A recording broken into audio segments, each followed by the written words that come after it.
Hello everyone, खमाखणी and welcome to the world of सोजागम। फिर से मैं आप लोगों के सामने एक और रियल सुपर नेचुरल एक्सपीरियंस लेकर।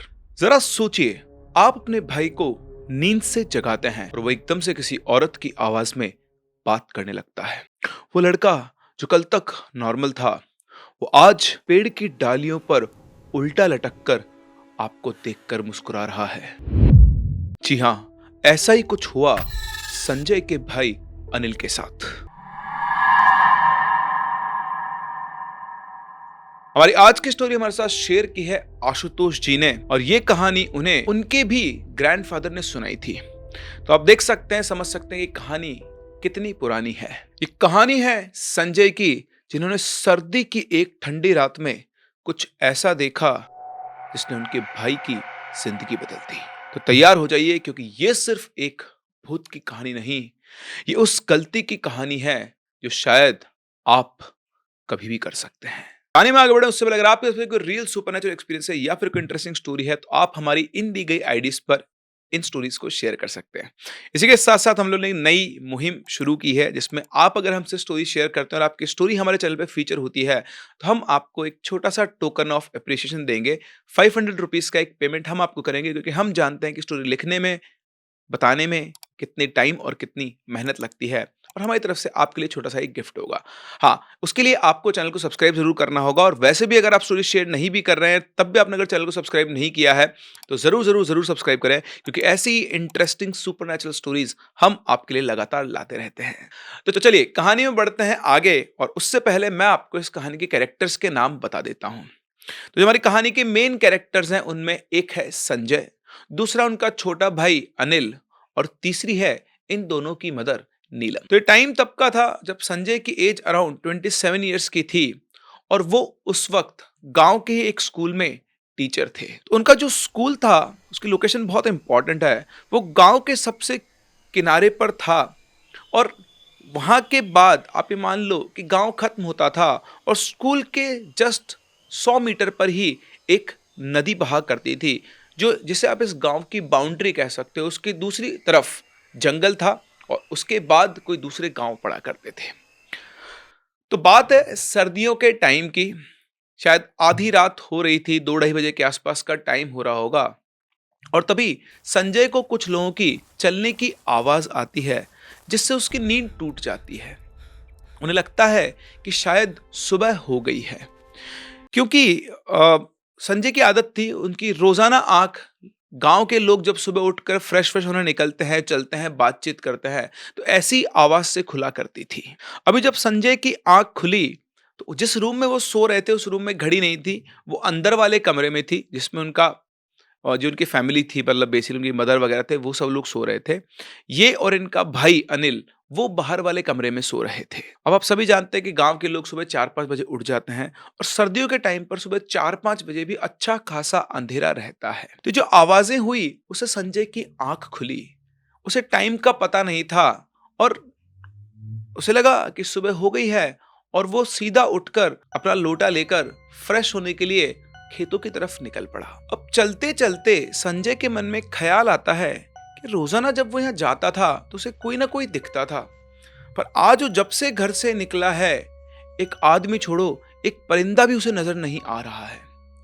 ये सोचते सोचते वो आगे बढ़ने लगा कि तभी उसे अपने सामने सफेद साड़ी में तेजी से चलते हुए कोई औरत दिखाई देती है।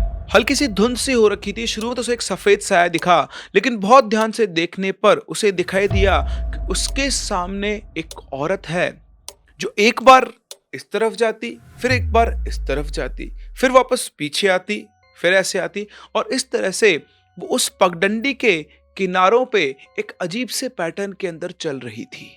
उस औरत ने एकदम सफेद साड़ी पहनी हुई थी, और वो बहुत तेज तेज कदमों से चलकर ये काम कर रही थी। उसे देखकर संजय के मन में एक बात स्ट्राइक करती है कि गांव के इस तरफ तो औरतें आती नहीं हैं।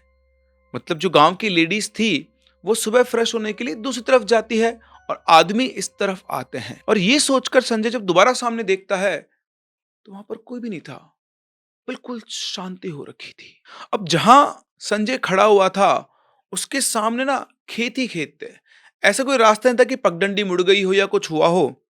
और अगर कोई वहां से निकलेगा, जाएगा, तो मतलब फील्ड ऑफ व्यू बहुत बड़ा था। संजय को वो आसानी से दिखाई देता, लेकिन उसे वो औरत कहीं पर भी जाते हुए दिखाई नहीं दी। ऐसा लगा जैसे वो हवा में कहीं पर गायब हो गई। ये देखकर संजय कंफ्यूज हो गया।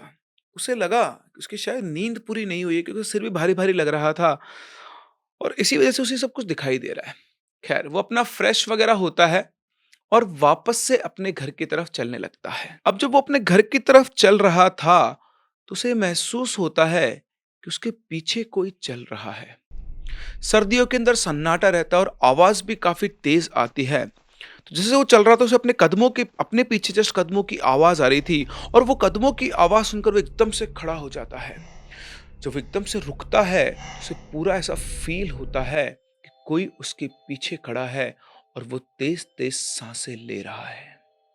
इस टाइम पर संजय को ना जाने क्यों, लेकिन अजीब सा डर लगना शुरू होता है। वो खड़े होकर ये सोचने लगता है कि वो मुड़कर देखे या नहीं। वो वहीं पर बिल्कुल सीधा खड़ा हो गया था। उसकी सांसें भी ठीक से नहीं चल रही थी, पर उसे अपने कानों के पास, अपने कंधे पर किसी की सांस लेने की आवाज सुनाई दे रही थी। उसे महसूस हो रहा था कि कोई उसके पास खड़ा है और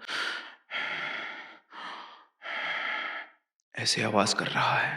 ये आवाज उसे बहुत खतरनाक लग रही थी और बड़ी हिम्मत करके वो पीछे मुड़ता है, लेकिन पीछे कोई भी नहीं था और वो आवाज भी बंद हो गई थी। बिल्कुल सन्नाटा छा गया था। उसके बाद संजय ने चारों तरफ देखा, अपनी आंखों को मलकर देखा, लेकिन उसे कुछ भी दिखाई नहीं दिया।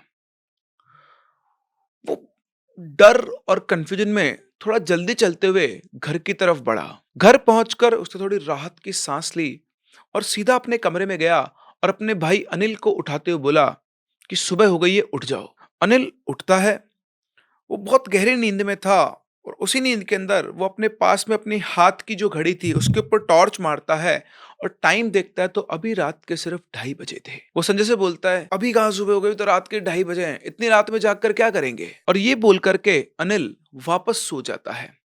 अब अनिल की ये बात सुनकर संजय के ध्यान में आता है कि तभी शायद उसे पूरे रास्ते कोई नहीं दिखाई दिया, न आते हुए और न जाते हुए, और इसीलिए शायद उसकी आंखों में भी उतनी नींद भरी हुई थी। उन्होंने अपने आप से बोला कि आज तो मैं ही पागल बन गया, रात को 2 बजे उठ के जाकर फ्रेश भी होकर आ गया हूं।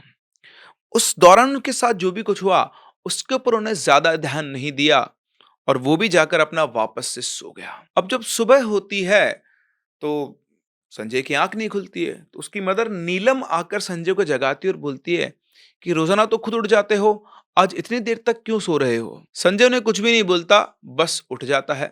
इसके बाद नीलम अनिल को आवाज देती है, तो अनिल उनकी बात पर कोई रिस्पॉन्स नहीं देता है। एक दो बार संजय भी उसको बुलाता है, लेकिन वो नहीं उठता है। तो संजय उसे छोड़कर अपने स्कूल के लिए रेडी होने के लिए चला जाता है। अब संजय के घर के बगल वाले जो घर था उसमें एक अंकल रहते थे जिन्हें चाचा बोला करते थे। तो शायद उन्हें अनिल से कुछ काम था, तो वो अनिल को अपने घर के आगे से तेजी से आवाज देते और बोलते हैं, अरे अनिल उठ जा, सूरज सर पर आ गया है। पर अनिल तब भी नहीं उठता है, ना ही उनकी बात को कोई वो जवाब देता है। तो जब वो अंदर आते हैं तो उनकी माँ बोलती है कि तो अभी तक सोया हुआ है। उसकी बात सुनकर वो चाचा सीधा अनिल के कमरे में जाते हैं और कमरे में जाकर अनिल जो चद्दर ओढ़कर सोया हुआ था वो खींचकर उसके चद्दर को, उसके चेहरे से चद्दर हटाते हैं और जैसे ही वो चद्दर हटाते हैं वो एकदम से चीख के पीछे लड़खड़ाकर गिर पड़ते हैं। उनकी आवाज सुनकर आसपास के लोग अंदर से भाग कर आते हैं। संजय भी भाग कर आता है। वो उन चाचा को उठाते हैं और पूछते हैं कि क्या हुआ, तो वो अनिल की तरफ इशारा करते हैं। अनिल तब भी वहां पर वैसे के वैसे ही पड़ा हुआ था। संजय को बहुत तेज गुस्सा आता है। वो चिल्लाकर अनिल के कंधे के ऊपर हाथ रखते बोलता है, अनिल उठ। और जैसे वो बोलते हैं अनिल एकदम झटके से उठकर बैठ जाता है और वो जो बैठता है बड़ी अजीब तरीके से बैठता है, जैसे खुद संजय की आंखें भी फटी की फटी रह जाती है। वो बैठता है, अपनी चद्दर को एक औरत की तरह अपने सिर पर ओढ़ लेता है और बाकी के चद्दर को साड़ी के पल्लू की तरह अपने कंधे पे डाल देता है और जिस तरह से लेडीज बैठती हैं वो बिल्कुल वैसे ही बैठ जाता है। और इससे भी भयानक चीज तो तब हुई जब सबने अनिल की आवाज सुनी। अनिल एक औरत की आवाज में बोल रहा था। वो आवाज अनिल की थी ही नहीं, ऐसा लग रहा था कि मानो कोई औरत बोल रही हो।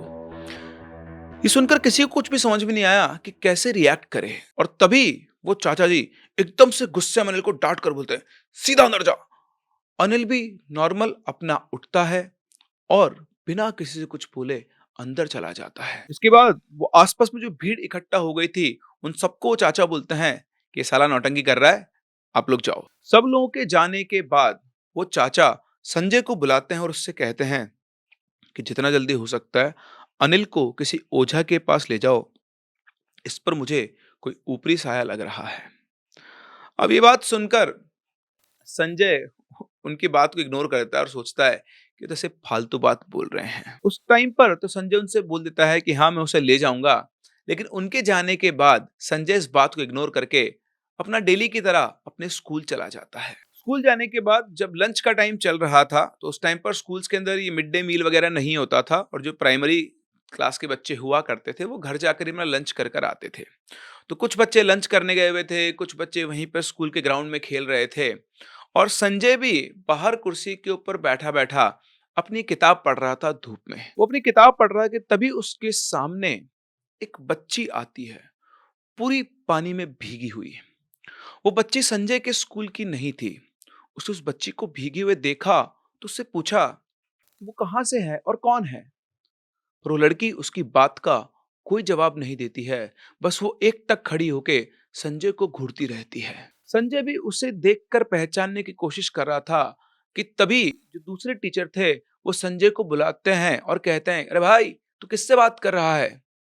संजय उन लोगों को उनकी तरफ देख के उस बच्चे की तरफ इशारा करता है, लेकिन जैसे ही वो उधर देखता है वो लड़की वहां से गायब हो जाती है। संजय वापस उन लोगों की तरफ देखता है तो बोलता है, किससे बात कर रहा है भाई, हमें तो वहां कोई नहीं दिखाई दे रही है। तो संजय उनसे बोलता है, नहीं नहीं कुछ भी नहीं। संजय को ये लगता है कि शायद उसकी नींद पूरी नहीं हुई है और इसी वजह से उसको शायद ये सब कुछ फील हो रहा है। लेकिन फिर भी उसके दिमाग में क्वेश्चन था कि यार अभी तो बिल्कुल क्लियर है लड़की यहीं खड़ी थी, वो कहाँ चली गई। वो चारों तरफ नजर भी मारता है, लेकिन उसे वो लड़की कहीं पर भी दिखाई नहीं देती है। और तभी उसकी नजर जमीन पर पड़ती है जहां पर वो लड़की खड़ी हुई थी। आसपास की पूरी जमीन सूखी हुई थी, लेकिन सिर्फ वही जमीन जहां पर वो लड़की खड़ी थी वो गीली थी।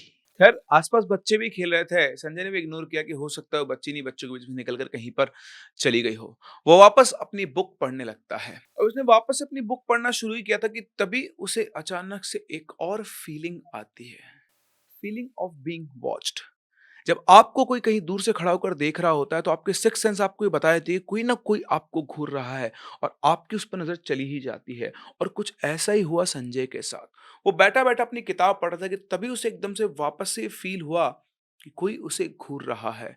और जब उसने उस डायरेक्शन में देखा तो देखा कि नदी के उस पार खड़ा होके उसे उसका भाई अनिल घूर रहा है। वो अपनी जगह से उठकर नदी के किनारे के पास जाता है कंफर्म करने के लिए कि जो वहां खड़ा है वो अनिल ही तो है ना। और वहां जाकर जब वो ध्यान से देखता है तो वाकई में वहां पर अनिल खड़ा हुआ था। संजय इस साइड से अनिल को आवाज देता है कि तू यहाँ पर क्या कर रहा है। अभी जो नदी थी बहुत ज्यादा चौड़ी नहीं थी, तो आप ये मान सकते हो कि 7-8 फीट के आसपास का उसका पार्ट होगा, और बहुत गहरी भी नहीं थी, तो आसानी से नदी से क्रॉस करके वैसे जाया जा सकता है। तो जब उसने आवाज दी तो बाकी टीचर्स ने भी संजय की आवाज सुनी, वो लोग भी वहां पर पहुंच गए और उन्होंने संजय से पूछा कि ये उधर क्या कर रहा है। अब संजय को भी इस बात का नहीं पता था, तो उसने बोला कि पता नहीं क्या कर रहा है। और जब दूसरी बार उसने आवाज देने की कोशिश की तभी एकदम से घूमकर अनिल जंगल की तरफ भाग जाता है। अब संजय के भाई अनिल को ये अजीब सी हरकत करते हुए देखकर ये लोग नदी के उस पार जाने का डिसाइड करते हैं। तो ये सभी लोग उस नदी को क्रॉस करते हैं। जैसे मैंने आपको बताया नदी के उस पार पूरा जंगल सा था, और क्योंकि सर्दियों का टाइम था तो जंगल के अंदर थोड़ा थोड़ा कोहरा भी रहता ही है। मतलब उस दिन ऐसा नहीं था कि बहुत धूप निकली हुई थी, बादलों के पीछे सूरज छुपा हुआ था और थोड़ी थोड़ी धुंध सी वहां पर हो रही थी। तो ये सब लोग अनिल को ढूंढने के लिए उस जंगल के अंदर जाते हैं। वो लोग जंगल के अंदर पहुंचकर अनिल अनिल आवाज लगाते हैं, लेकिन पूरे जंगल में सिवाय सन्नाटे के उन्हें कोई रिस्पॉन्स नहीं आता। ये सभी लोग अनिल को ढूंढते ढूंढते जंगल में एक जगह पर जाकर खड़े हो गए। ये वहां खड़े हुए थे कि तभी संजय के गाल पर कुछ गीला गीला गिरता है। वो गिरने से जब वो ऊपर देखता है, तो ऊपर देखकर वो घबरा जाता है। ऊपर पेड़ पर अनिल बैठा था, जिसके मुंह से लार गिर रही थी और एक बेहद अजीब तरीके से मुंह खोलकर वो वहां पर बैठा हुआ था। और जैसे ही संजय और उसका दोस्त अमित ऊपर देखते हैं, वो उन दोनों को देखकर एक अजीब सी स्माइल देता है और फिर एकदम से अपनी बॉडी को ढीला छोड़कर नीचे गिरा देता है। उसकी बॉडी एक टहनी से दूसरी टहनी के ऊपर आकर गिरती है और उसकी पोजीशन ऐसी हो जाती है जैसे किसी ने उसको मार के लटका दिया हो। अभी भी अनिल जमीन से करीबन 20-25 फीट की हाइट पर एक टहनी पर एक लाश की तरह लटका हुआ था। वो दोनों के दोनों चिल्लाते कि अनिल नीचे आजा, गिर जाएगा। पर अनिल वैसे ही लटके लटके झूलता रहता है। इधर संजय के साथ में जो अमित था वो दौड़कर नदी के किनारे जाता है कुछ और लोगों को बुलाने, क्योंकि उसे समझ में आ गया था कि इन दोनों के बस की ये सिचुएशन नहीं है। वो जैसे ही दौड़कर नदी के किनारे की तरफ जाता है, उसे संजय की चीखने की बहुत तेज आवाज आती है। वो वापस से दौड़कर उसी जगह पर पहुंचता है और देखता है कि संजय के ऊपर एक बहुत बड़ी तो नहीं, लेकिन एक ठीक ठाक वजन की टहनी गिरी हुई है, जिसकी वजह से संजय को चोट भी लग गई है। वो भागकर उस टहनी को हटाता है और ऊपर देखता है तो अनिल वहां पर नहीं था। वो संजय से पूछता है कि क्या हुआ, तो उसने बताया कि एकदम से अनिल जिस टहनी पे लटका हुआ था, टहनी टूटी और टूटने के बाद ये टहनी नीचे गिरी और वो पता नहीं कहां पर एकदम से गायब हो गया। वो कूदकर जंगल के अंदर की तरफ भाग गया है। संजय वापस से उठता है। उसे चोट तो लग गई थी, पर अपनी चोट पर ध्यान ना देकर ये लोग वापस से अनिल को ढूंढने के लिए जंगल के अंदर आगे बढ़ते हैं। और जैसे जंगल में थोड़ा सा और आगे बढ़ते हैं, संजय को कुछ दिखाई देता है। संजय ने देखा कि उसके सामने फॉगी सा कुछ ह्यूमन शेप बन रहा था। वो जो कि भी कुछ बन रहा था, संजय उसे देखकर वहां खड़ा ही था कि तब तक एकदम से वो जो फॉगी सा शेप था वो संजय के शरीर को क्रॉस कर देता है। और जब वो संजय के शरीर से पास होता है, तो वो जो भी कोई चीज थी, जब उसने संजय को क्रॉस किया, तो संजय को ऐसा फील हुआ जैसे बहुत सारी सुइयां उसके शरीर के अंदर चुभ गई हो। एक चिलिंग सा सेंसेशन उसकी स्पाइन के अंदर उतर गया था। वो एकदम से बिल्कुल सीधा खड़ा हो गया और उसकी आंखें बिल्कुल स्थिर हो गई। उसे देखकर अमित ने उसे हिलाया, तो थोड़ा बहुत होश में आया। जब वो होश में आया तो अमित ने उससे पूछा कि क्या हुआ, तुम ऐसे रुक क्यों गए? तो संजय ने उससे कुछ और नहीं बोला और बस इतना ही कहा कि घर वापस चलो। अमित हैरान होकर संजय से बोलता है कि क्यों, क्या हुआ? तो बस इतनी ही बात बोलता है कि वापस घर चलो। उसकी बात सुनकर अमित बोलता है अच्छा ठीक है। वो फिर जंगल की तरफ देखता है कि अमित का क्या होगा, लेकिन संजय वहां से घूमकर वापस अपने घर की तरफ बढ़ना शुरू कर देता है। आते टाइम उसने अमित से या किसी और से कोई भी ज्यादा बात नहीं की और सीधा अपने घर की तरफ चला गया। अब जैसे ही ऐसे स्कूल के बीच टाइम में संजय अपने घर पहुंचा, तो उसकी मदर नीलम ने उससे पूछा कि क्या हुआ, यहाँ क्या कर रहे हो? तो बस वो इतना ही बोला कि खाना खाने आया हूं। उसकी मदर नीलम उसे अंदर जाने को कहती है और जैसे ही संजय अंदर पहुंचता है, सामने का दृश्य देखकर वो एकदम से रुक जाता है। संजय की आंखों के सामने बैठा हुआ अनिल खाना खा रहा था और वो संजय को ऐसे देख रहा था मानो उसे पहले से पता हो कि संजय आने वाला है।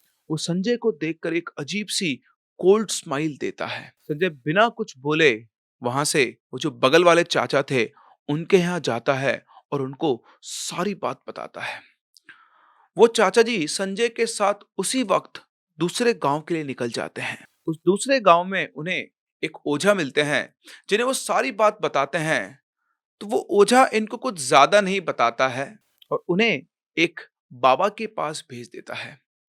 वो बाबा इनके गांव से काफी दूर रहते थे और जिस एरिया में रहते थे वहां पर मोस्टली सभी लोग यही तंत्र साधना का काम किया करते थे। संजय और वो बगल वाले चाचा जैसे तैसे करके वहां पर पहुंचते हैं, उन बाबा से मिलते हैं और उन्हें अपनी सारी बात बताते हैं। तो बाबा बताते हैं कि इन सब की शुरुआत तो संजय के साथ ही हुई थी, पर संजय मेंटली और इमोशनली और स्पिरिचुअली काफी स्ट्रांग था। इस वजह से वो नेगेटिव एनर्जी उनके पीछे, उनके साथ, उनके घर तक तो आई, लेकिन वो संजय का कुछ भी बिगाड़ ना सकी। और जब वो उनके साथ आई, तो उसने वहीं पर लेटे हुए अनिल को अपने कब्जे में ले लिया। मतलब उस दिन रात में जो संजय फील कर रहा था, देख रहा था, वो कोई हेलुसिनेशन या फिर नींद की वजह से नहीं था।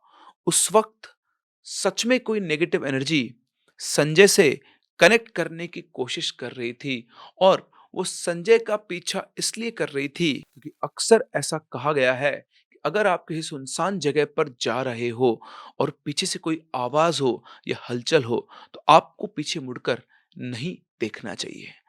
पर संजय ने देखा था, और वो पड़ोस वाले चाचा जी जब सुबह वो अनिल को उठा रहे थे, उस वक्त उन्होंने अनिल के फेस की जगह किसी औरत का चेहरा देखा था, और इसी वजह से वो डर कर चिल्लाए थे।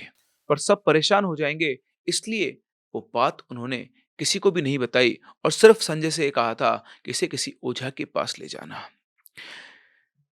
इन सारी बातों को जानने के बाद संजय उन बाबा से इस चीज का सलूशन मांगता है, तो बाबा बताते हैं कि चिंता करने कोई बात नहीं है, ये बस एक कोई छोटी मोटी नेगेटिव एनर्जी है, इसके लिए तुम्हें कुछ ज्यादा प्रयास नहीं करने पड़ेंगे। उन्होंने उन्हें हनुमान जी का एक ताबीज दिया, और जो हनुमान जी की मूर्ति के ऊपर सिंदूर लगा था उसमें से कुछ सिंदूर उतार कर उन्होंने संजय को दिया, और कहा कि अपने घर जाकर अनिल को और अपने घर में सबको ये सिंदूर का टीका लगा देना, और वो जो हनुमान जी का ताबीज है वो अनिल को पहना देना, और रोजाना घर में सुबह शाम अगले कुछ दिनों तक तुम हनुमान चालीसा का पाठ करो, और हो सके तो मंगलवार और शनिवार को सुंदरकांड का पाठ भी करना। ऐसा हो सकता है कि शुरू-शुरू में अनिल की तबीयत खराब हो, लेकिन तुम चिंता मत करना। कुछ ही दिनों में तुम्हें इसका मतलब जो होता है पॉजिटिव रिस्पॉन्स दिखाई देना शुरू होगा। बाबा से ये सब सुनकर ये लोग वापस घर पहुंचते हैं। घर पहुंचने के बाद वो सिंदूर का टीका सभी को लगाया जाता है। अनिल को उन्होंने वो ताबीज पहनाया, और घर के अंदर सुबह शाम हनुमान चालीसा का पाठ शुरू किया। शुरू के 3-4 दिन तो अनिल की तबीयत बहुत खराब हुई, इतना कि वो अपने बेड से भी नहीं उठ पा रहा था। लेकिन 3-4 दिन के बाद उसके अंदर इम्प्रूवमेंट आना शुरू हो गए। हर मंगलवार, शनिवार संजय अपने घर में सुंदरकांड का पाठ किया करते थे, और सुबह शाम हनुमान चालीसा का पाठ सभी घर वाले साथ में किया करते थे। और करीबन 6-7 दिन के बाद अनिल भी ठीक हो गया, और वो भी इन लोगों के साथ हनुमान चालीसा का सुबह शाम पाठ करने लगा। और इस तरह से संजय और उसकी फैमिली ने इस नेगेटिव एंटिटी से पीछा छुड़ाया। वो तो किस्मत की बात थी कि कोई बहुत ज्यादा पावरफुल एंटिटी ये नहीं थी, और आसानी से इसने अनिल को छोड़ दिया। लेकिन एक बात तो है कि ये कई बार जो नेगेटिव एंट्री सामना होता है, इससे नुकसान कम, फायदा ज्यादा ही होता है। क्योंकि आप देखो, जहां पर पहले इनके फैमिली के अंदर इतना पूजा पाठ का कल्चर नहीं था, जैसे ही नेगेटिव एंटिटी इनके घर में आई और पूजा पाठ करने से वो यहाँ से दूर गई, तो इनका भगवान के ऊपर और विश्वास बढ़ा, और इन लोगों ने अपने घर के अंदर रेगुलर पूजा पाठ शुरू कर दिया। तो ये थी कहानी संजय और उनके भाई अनिल की। वैसे आपको क्या लगता है, क्या वाकई में ऐसे अगर आप किसी सुनसान जगह पर गए हो और वहां आपको किसी की आवाज आए, तो आपको पीछे पलटकर देखना चाहिए या फिर नहीं? अपने व्यूज हमें कमेंट सेक्शन में जरूर बताएं। हम लोग मिलते हैं अपनी अगली कहानी में, तब तक के लिए कीप लविंग, कीप लिसनिंग। जय हनुमान और जय श्री राम।